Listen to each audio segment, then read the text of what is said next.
welcome back into In the Bonus, where we are talking all things Big East women's basketball. Lisa Carlin, Isis Young, Kim Adams, and myself, Meghan Caffrey.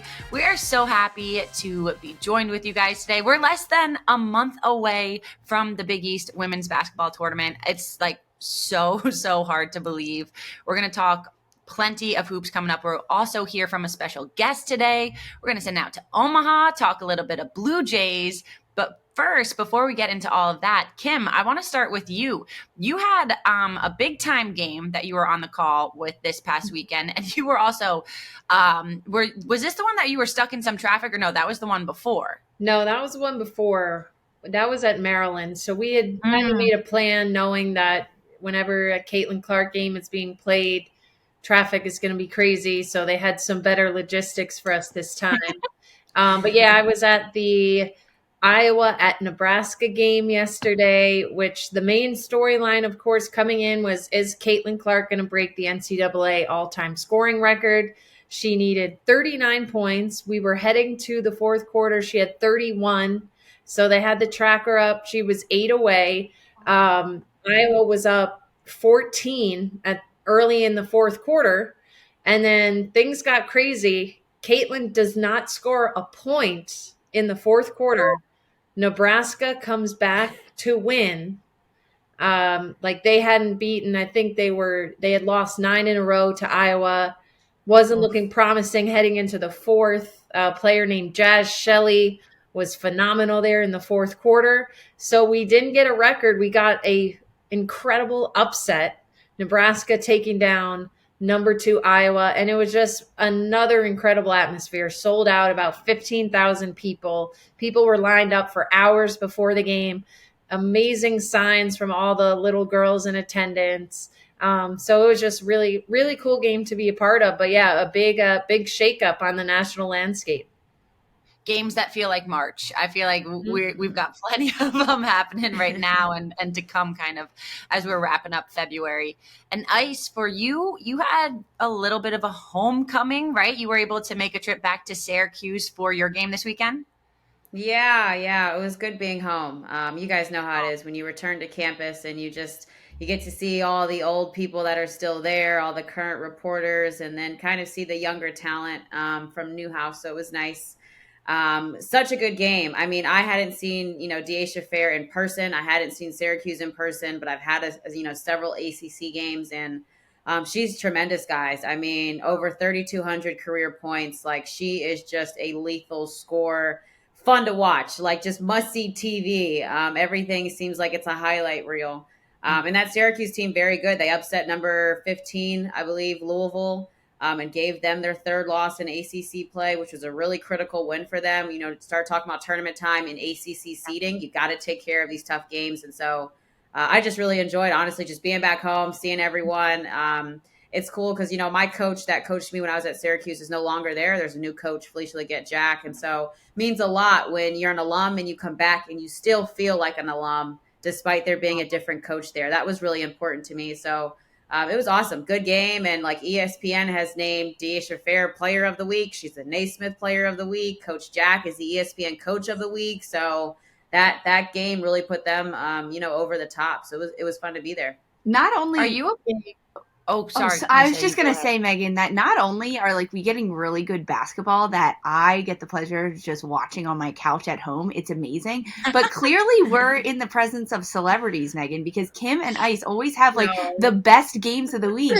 So clearly, if you haven't ever listened to them broadcast a game, they are incredible analysts and they know so much, and that's why you guys get these top tier games, and it's awesome to see. Thanks, Lisa. Thank you, Lisa. Thanks. We love it. And it's also one thing that I'll say in credit to you guys. And this podcast is coming out on Valentine's Day. So honestly, it's literally perfect for Lisa and I to be able to fangirl over you guys a little bit as well. We're showing you some love. But I think it is, and I think we listen to and we watch games a little differently being in the space as well. You can genuinely tell that you're having fun while you're on the call. And I think that that's the best compliment that it comes through of, obviously the professionalism is there, but you're enjoying it and you're having fun and it comes across on TV, which I think is the biggest skill that not every single broadcaster has. Oh, which I well, think that is means a huge. lot. And I'm glad it comes through Yeah. because, I mean, it's hard to not have fun in an atmosphere like I was in yesterday, but I truly feel like whatever game I do, no matter what the crowd is or teams involved, it's like I always feel grateful that this is my career. Oh my God. Now, I one echo question that. for you, Ice, before we talk a little bit Big East hoops. When you go back to your alma mater, are you like a big gift shop girl? Because I'm always like, I need to go and get some more swag. Like I'm getting a brand new T-shirt whenever I'm going to visiting Penn State. Are you hitting up the gift shop? The No, bookstore? I'm hitting up the Bookstore. equipment. Yeah. What am I? Bookstore. There you go. Bookstore. That's what I meant, guys. I'm tired. It's all good. It's all good. I did not hit up the bookstore. I just gave a hint to the equipment manager that's still there from when I was there. Like, in case y'all want to send, a thank you package to an alum, like I'm totally willing to get a new backpack and a new hoodie. I always think Syracuse, I just love those colors, like that navy and orange just looks so good. And so any type of gear from them, I want. So hopefully I'm getting a little package. I kind of implied, almost really told them, send me some stuff. Thanks so much. We love that. And see, you're still closer to college than I am of calling it a gift shop versus what it is, a bookstore. Let's move on. Let's move on and stick to talking to basketball. Lisa, I want to start with you. Let's talk a little bit Villanova and Marquette. Nova did beat Marquette this past week, 58-55, a close one. And now the Wildcats are alone in third place in conference standings. Yeah, this was a really big upset, frankly, for Villanova to get this win over Marquette. They now, the Wildcats are now third in the Big East standings. It's back-to-back wins for them, and their win over Seton Hall was convincing. That was dominant. This win over Marquette was really tight, and it required a lot of every single player that was involved in this and the coaching staff. Neither Marquette nor Villanova led by more than 6 points. There was 10 lead changes, 6 ties. Villanova ended up having 16 points off of Marquette turnovers. So there were sloppy moments throughout this game but players that continue to step up. I mean, this is not going to be a shock to anyone. For Villanova, it's Lucy Olsen, 19 points throughout this game. Bella Runyon had 13.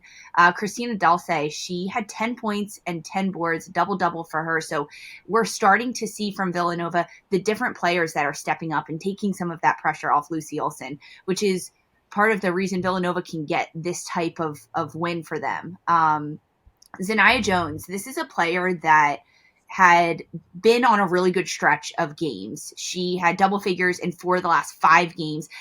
Her role changed throughout this Marquette game. So she was asked some different questions of her, but Denise Dillon talked about Zaniah Jones and said how much Jones has stepped up this year, knowing that she's running the point. She has much more awareness of what she needs to do, what is necessary of her.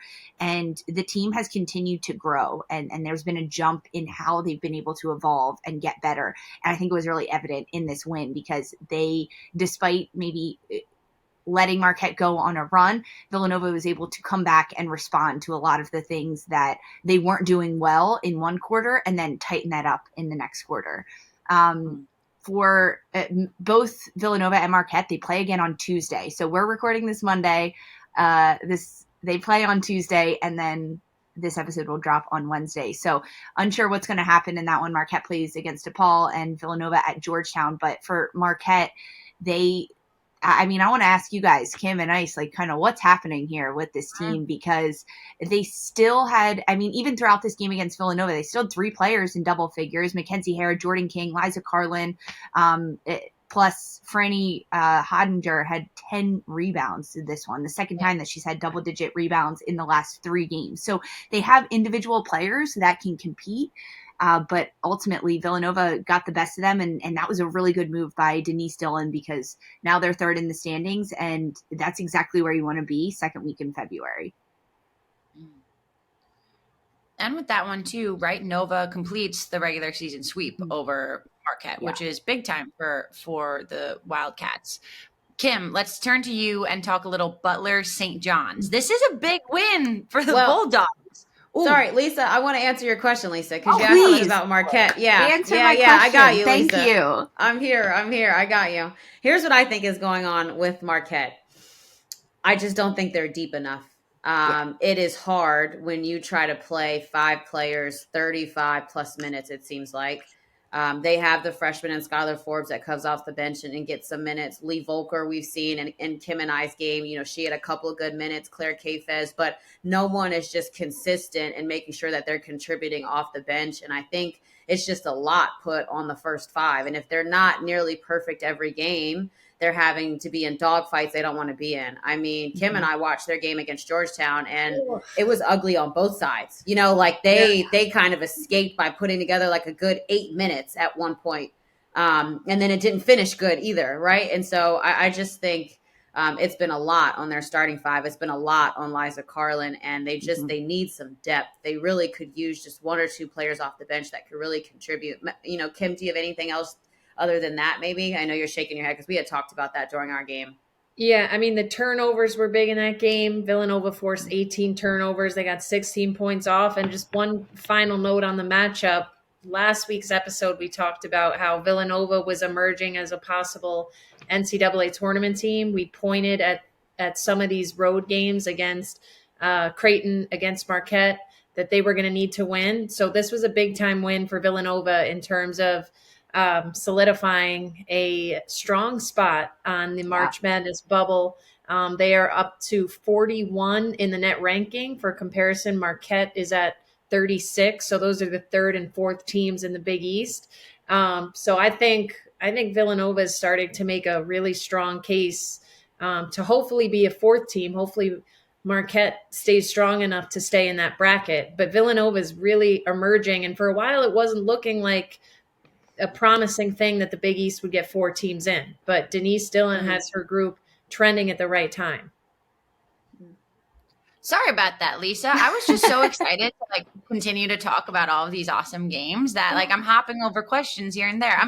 I'm rusty. I was a week without my girls. I got so excited to keep talking about these games. But let's go back now, or let's move forward now to Butler St. John's, Kim. Yeah, so Butler Johnnies. Yeah, this one was it really shook up the standings because we talked about Villanova now being alone in third.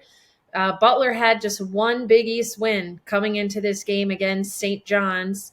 They're able to pull it out, a 5-point win, and I'm happy for Butler because they're a team that has been in a lot of games, even going back to last year 1 of Austin Parkinson, but especially year 2.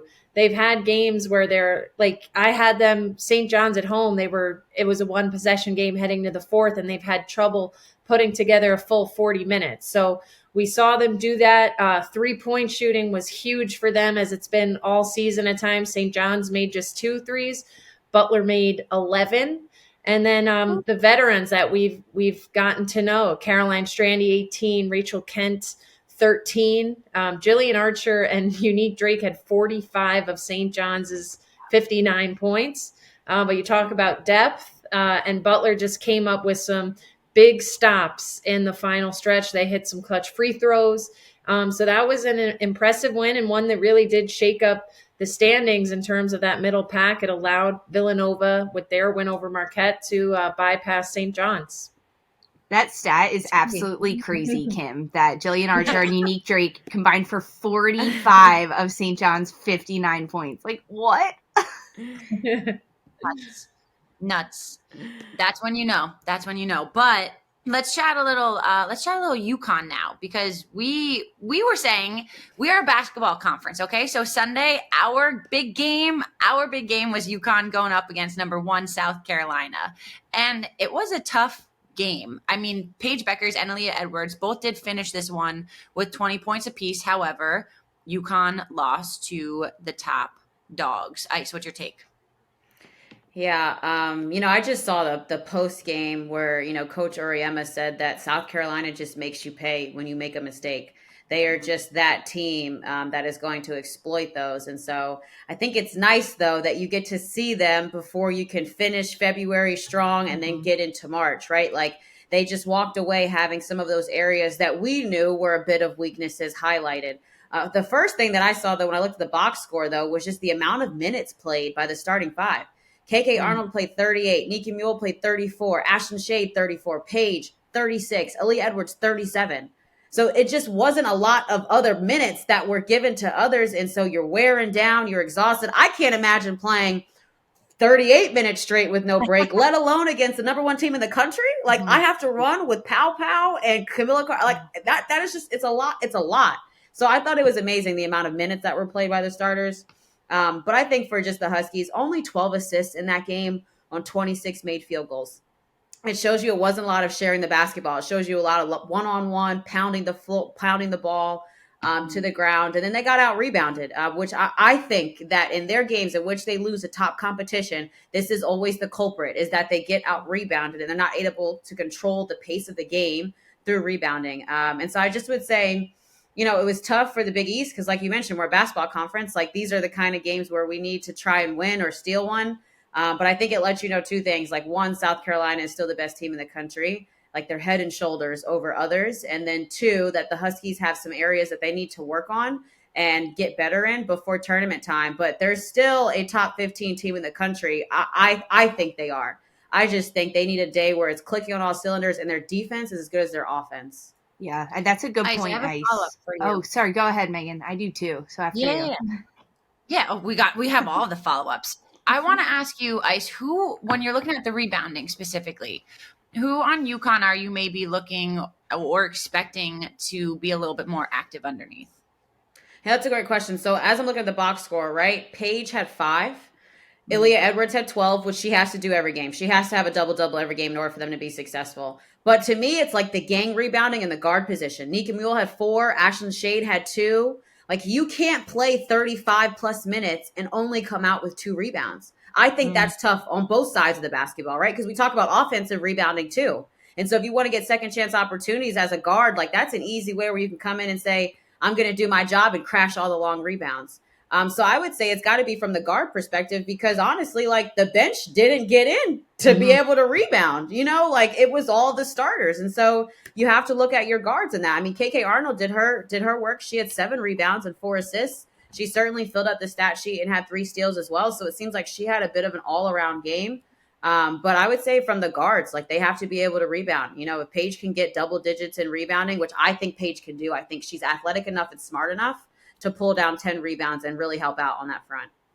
When you look at this UConn team and kind of how Gino has set them up with playing Notre Dame, losing to Notre Dame, playing South Carolina, losing, it exposes a lot of the areas that the Huskies need to work on and improve. One of the things that Coach Ariema said in his post-game was that when you play a team like South Carolina, you either need help or you have to play exceptionally well.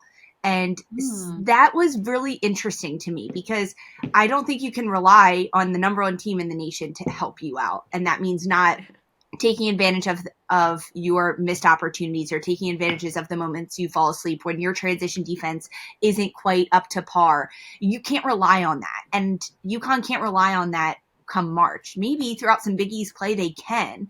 And that's why they've been able to kind of put together some of these really complete pieces, but then in other moments they're not, because when you're only playing 7 players, it's just not going to be able to do that. And Ice, that kind of comes back to when I asked about Marquette and he said they just don't have enough depth. Coach Ariema said that as well. He said, come March, we're not going to get any bigger. We're not going to get any taller. We're not going to get any more players. The 7 that we have are the 7 that we're moving forward with that will play. And they have to get smarter, and there's a lot of work to be done. And I just thought that was, very interesting. I always love listening to him talk, but I just thought it was very interesting kind of how he called it out on himself. Like, we need help, and if we're not going to get help, we have to play a lot smarter. So a lot of work still to be done for Huskies and all their practices coming up because, you know, he wants to make it far, even if he says he's not worried about March right now. You know he is. Of course. Well, you know who's playing smart? The Creighton Blue Jays, because the Jays have won 10 straight. A large part of that has to do with their leading scorer, Emma Ronsiek. She's averaging just over 18 points a game. That's enough to put her within the top 5 in conference scoring. We chatted with her. Check it out. We are so excited to welcome into In the Bonus Creighton's Emma Ronsiek. Emma, welcome. Thanks for joining us. Yeah, thanks for having me. Well, we have to start with the fact that your team is on a 10-game win streak right now. Simply put, Take us into the locker room a little bit. What are the vibes like? How is this playing with your teammates right now? Yeah, right now we're kind of just on a roll. Everything's really fun going after games and then just winning the games, playing really good teams along the way. None of the games have been really easy for us. We've played really talented teams, so it's always fun to walk into the locker room after a game with a dub and then just celebrating with each other. Yeah, sometimes wins and losses are just about what basketball is. So it's awesome to just be a part of the winning streak. The 10 game win streak has been awesome. So hopefully we can keep that rolling. It's always better to win, frankly. Like, it makes Yeah. everything a little sweeter. So we understand that, and we're so happy for you guys. Coming off this win over DePaul, and you said it's not always easy. You guys made it look pretty easy in that first quarter with 30 points. Holy cow. What was in the Gatorade that you drank? I mean, what was happening in that first quarter? Yeah, I'm not really sure. Sometimes that's just how our offense is. We have a lot of scorers on our team, and it's not just me, Morgan, and Lauren. We have a lot of people who have the offensive capability to impact a game, which is super awesome to see, especially out of Kennedy, Brittany, just all the other girls that get in and really give us quality minutes. But I think that first quarter was kind of the saving grace for us in that game because DePaul, regardless of the score, gave us a run throughout that game. I don't think our last three quarters were the basketball that we needed to play. So luckily we had the first quarter that we did, but it was a really fun game. There's things to improve on, but getting 30 points in the first quarter is something that's always fun. At this point in playing with Morgan and Molly and Lauren, do you feel like you could play blindfolded and still connect on all passes and finish? Like, do you feel like you know each other that much?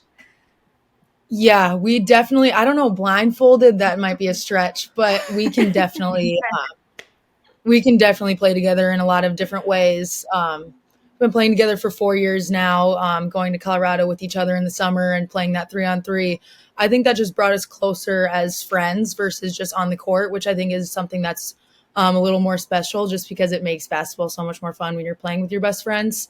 But yeah, we definitely can connect on a few more cylinders just because we've been playing together for so long, and I think we mesh pretty well. Emma, we talk about this 10-game win streak. You guys haven't lost since early January. That was the UConn game. You had lost to Marquette. You've beaten them now in the second time around. We know you have a big matchup coming again with UConn in just a week or so here. Where do you think your team has grown since the Marquette loss, since the UConn loss, to where you guys are now? Yeah, I think we've grown a lot. When you look at that Marquette game, especially, that was a really good basketball game. That was a really good Big East basketball game. I think we ended up only losing by 6 or 7.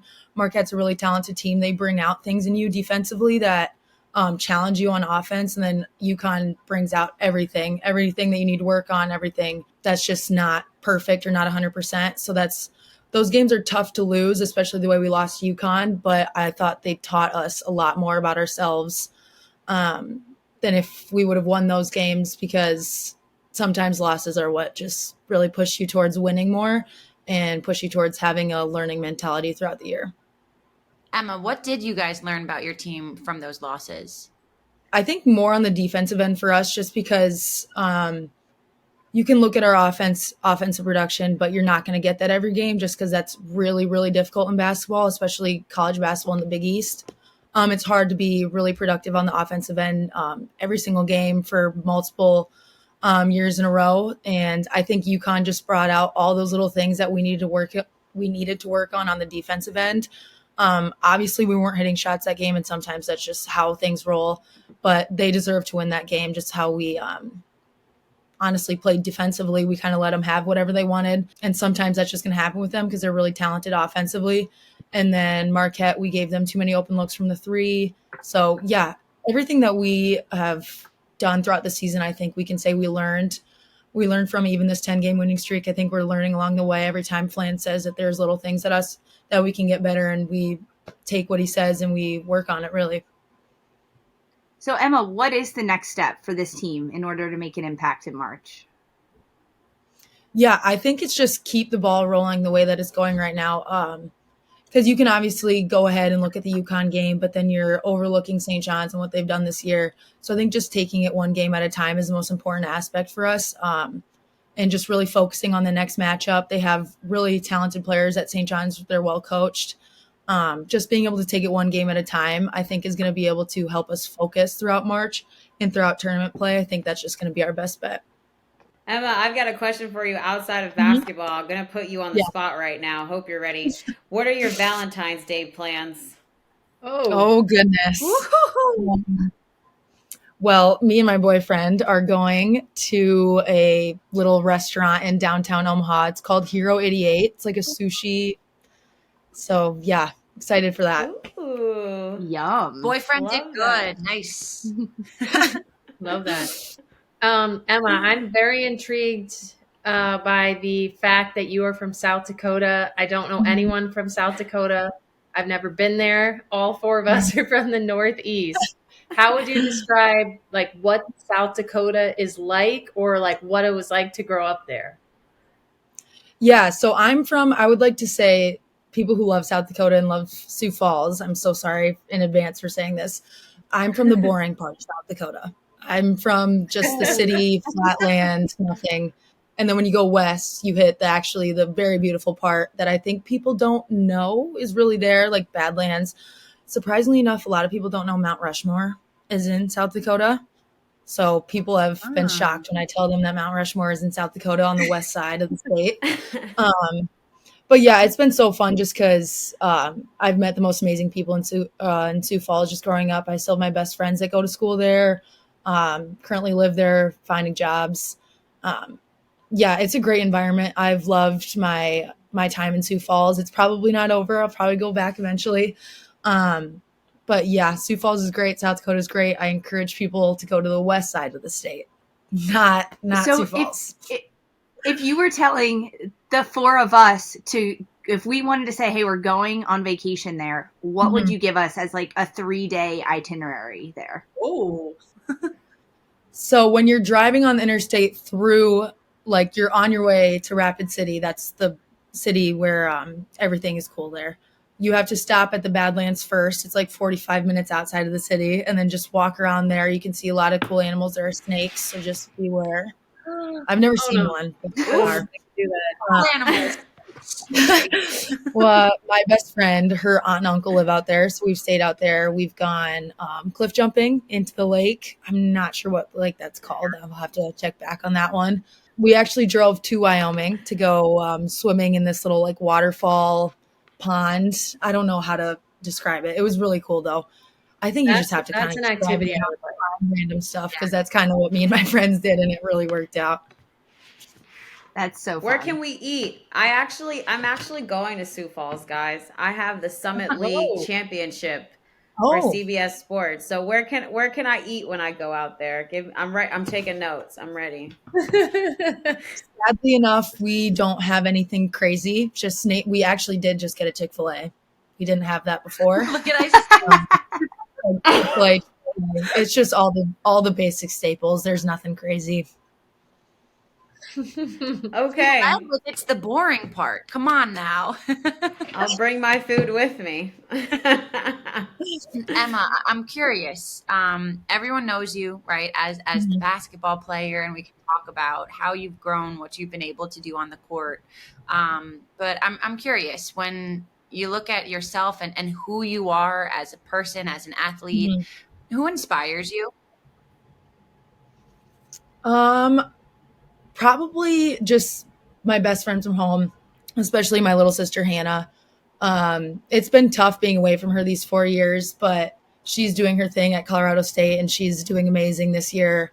Probably them, just being able to come home after a tough practice or after a weekend away and just be able to be with them and kind of forget about basketball, even though half of us do play basketball. So we kind of come back and either vent, just rant about random stuff, because sometimes basketball brings that out in you. But just being able to have those people to separate basketball from my social life, and those are some of the most important people in my life, and I really do cherish their friendship. All right, Meg, is it time? I think it's time, Kim. I think it's time. Emma, this is about to be fun. All right, Emma, this is your last Last test of the day. We're playing in the bonus, which we play with all of our guests. It's just 5 questions since you need 5 fouls to be in the bonus. So we're getting to know you a little bit more off the court. Okay. All right, number 1, favorite place to eat in Omaha. I'm going to butcher the name. All my teammates, we call it Poke Bowl. And that's literally just what they sell. It's called like a Curai or something like that. It's just Poke Bowl sushi. So good. Ooh. Yum. All right, number 2, a skill or talent you have outside of basketball. I don't know. I think some people would say this is a talent. I'm really and weirdly into like interior design, and like I've designed some of my like coaches. They'll like send me stuff, and I'll send them like a document of like links of stuff for them to get. So I've redone a few of their houses. Not really, but like a little bit. Whoa. So I'd say that. Whoa. This is awesome. That's awesome. I need some things on my walls, so How maybe would I'll you- send you. Yes, seriously. I just moved too. How would you describe You your consult? interior design style? I like everything pretty much like not boring colors, but then like a bunch of like different pops of colors. Like I like my flowers to be really colorful. I have like this thing up here. I don't know. It's just like the big things are basic, but then the little things are like really fun and colorful. Oh, I Love like that. I like that. Okay. That's a very cool skill to have. Very Thank impressive. you. All right, number 3, a piece of content you are consuming right now. Could be a show, could be a podcast, a book. What's keeping you occupied in your? Modern Family on repeat. I'm really into like New Girl, The Office, and I just discovered Modern Family, and I think it's out on the TV right now, actually. Welcome. It's a good time. It's a great time. Yeah. Okay, number 4 is actually specific to you. I think I'm correct with this. I think you have tattoos. I What do. is a special meaning of one of your tattoos? I have one on the back of my arm right here that's a peony flower because it's one of my mom's favorites. But funny enough, she like not forced me to send her a picture of it, and she went and got matching ones without me knowing. So now we have the same tattoo, which is cute now, but at the moment I was like, "Are you serious?" But yeah. That's so sweet. All right, last question, and you've already hinted at this. A 3-on-3 tournament. You're going to play in like the World Championships. There might be $1 million on the line. You can choose any 3 teammates you want in the world. So it's you plus 3 teammates entering a 3-on-3 competition with tons on the line. Who are your teammates? Oh goodness. I think I'm going to go back to my high school days. I love my girls at Creighton, but I have to bring my sister Hannah, my best friend Izzy Moore, and then my best friend Carly Kunkel. I think we got it. Loyalty. Yep. Just my girls. I know from- your sister's playing. Yeah, I know your sister's playing really well. I've seen some tweets on her. Are your other 2 friends also college players? Carly is not. She's retired. And then Izzy plays at Augustana in Sioux Falls. So Division 2. Okay. Mhm. I like the throwback, the loyalty. Our state tournament got cut for COVID, so I think we just have to run it back. Oh, Yeah, wow. there That was you a go. All right, Emma, I think you're like the fastest person to get through in the bonus questions. Usually the 3-on-3 one takes a while. You were ready for it. Yeah. Yeah, She wasn't flustered at all. Crushed it, Emma. We loved having you. Thank you. Thanks for Emma having me. and her Creighton Blue Jays are headed on the road for their next 2 games. They've got St. John's up next this upcoming Friday, and then next Monday they will take on the UConn Huskies. That game will air on Fox. Emma, thank you so much for joining us. Yeah, thanks for having me. I love the tattoo story with Emma. I think that's really cute.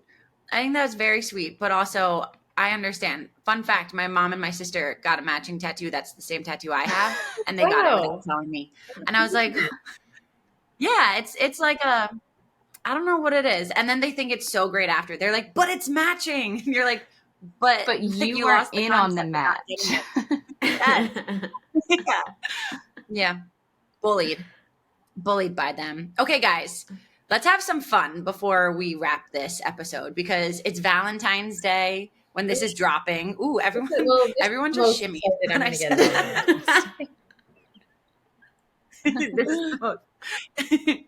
Well, Lisa's going to be playing soccer on Valentine's Day instead of going out to. Sorry, my Valentine is money. I'm going to be working. Hey, I know that's right, Kim. I know that's right, Kim. Chase the bag. I'll love you back. We're going to hand out some Valentines, though. Okay, so we're going to go around the horn. Everyone's got a little Valentine to give out, a player that we've been admiring all season long. Lisa, I'm going to start with you. Who's your Valentine? So I am giving my metaphorical flowers on Valentine's Day to Lucy Olsen with the Villanova Wildcats. This is a player that has had a lot of pressure on her this year to perform and to keep her team afloat and to continue to be consistent throughout the entirety of games, every single game, every single practice. And she helped her team get a couple big wins. They've solidified themselves in third place in the Big East standings.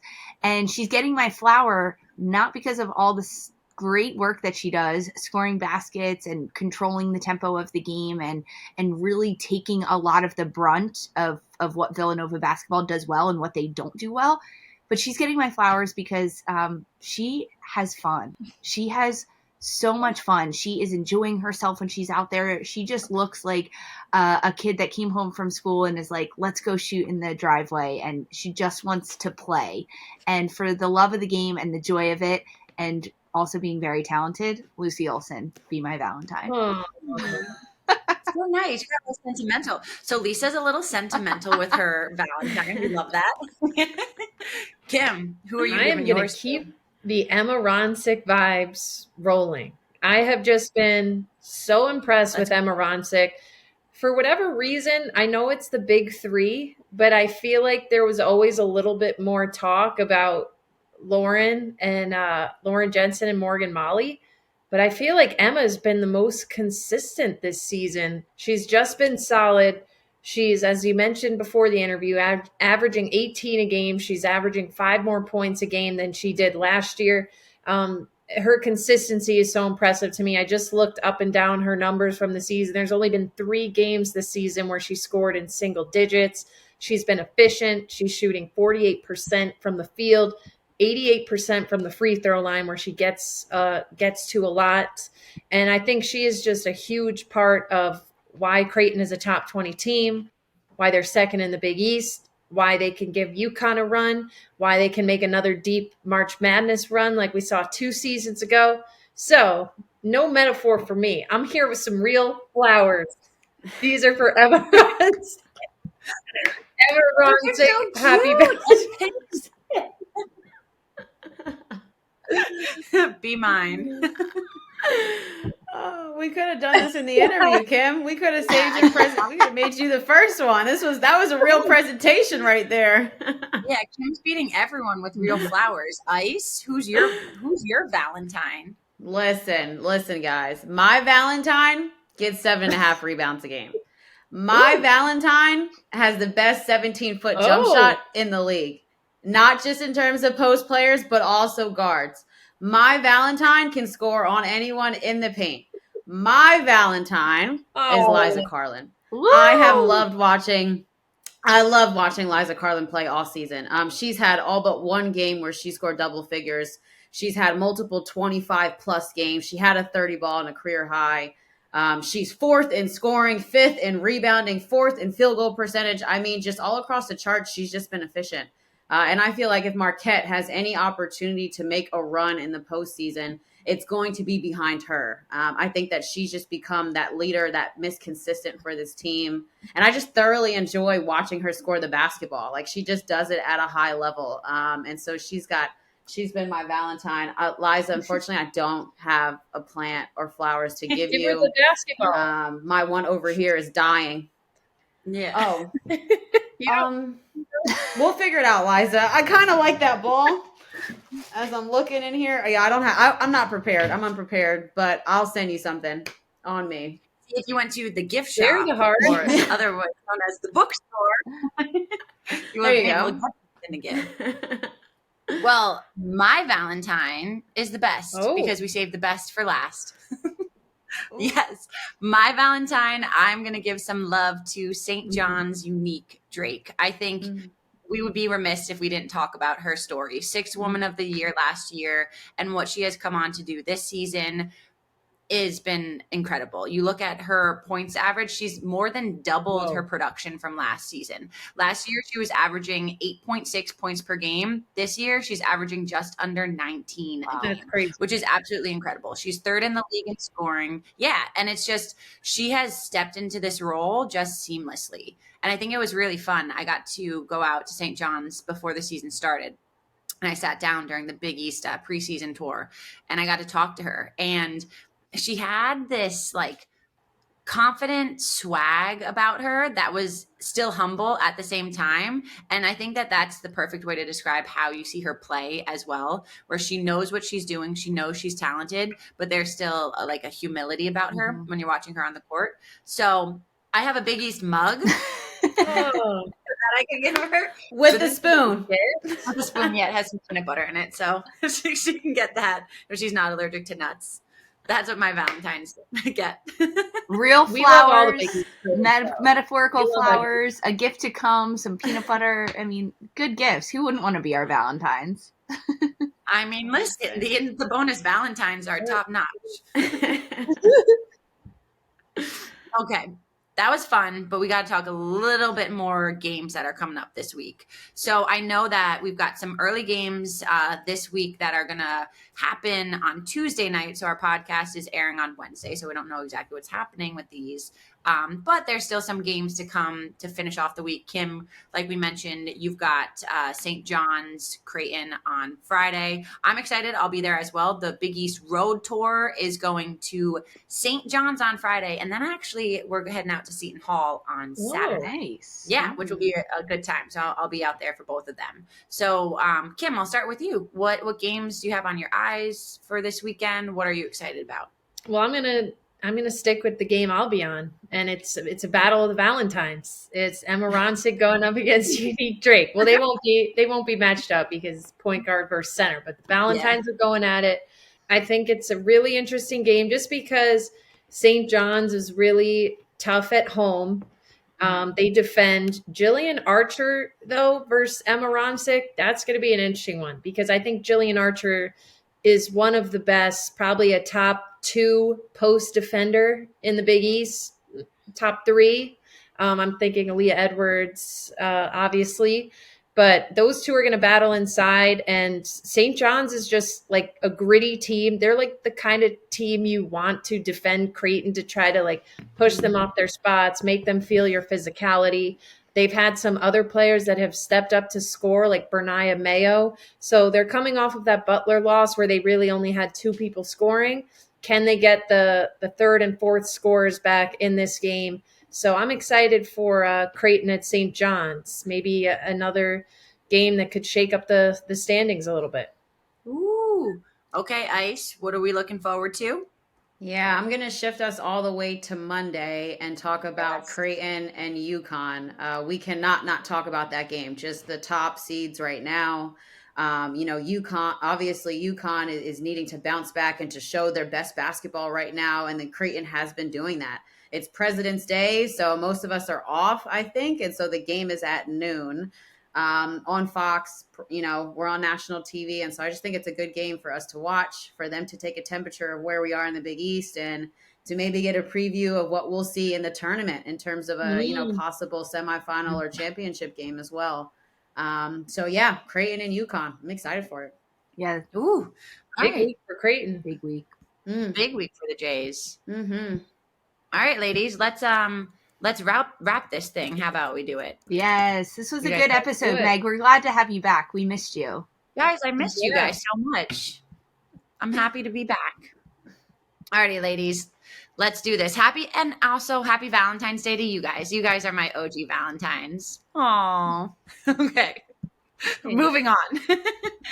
Be sure to subscribe to In the Bonus by the Big East Conference on your preferred podcast listening platforms such as iHeartRadio, Amazon Music, Spotify, Deezer, TuneIn, Radio Public, Pandora, Overcast, Odyssey, Samsung Podcast, Pocket Cast, Player FM, Simplecast, Apple Podcast, as well as the Big East Conference YouTube page. And make sure to like, share, and review. You can also visit bigeast.com for more conference news and information. We'll see you next week for another episode of In the Bonus.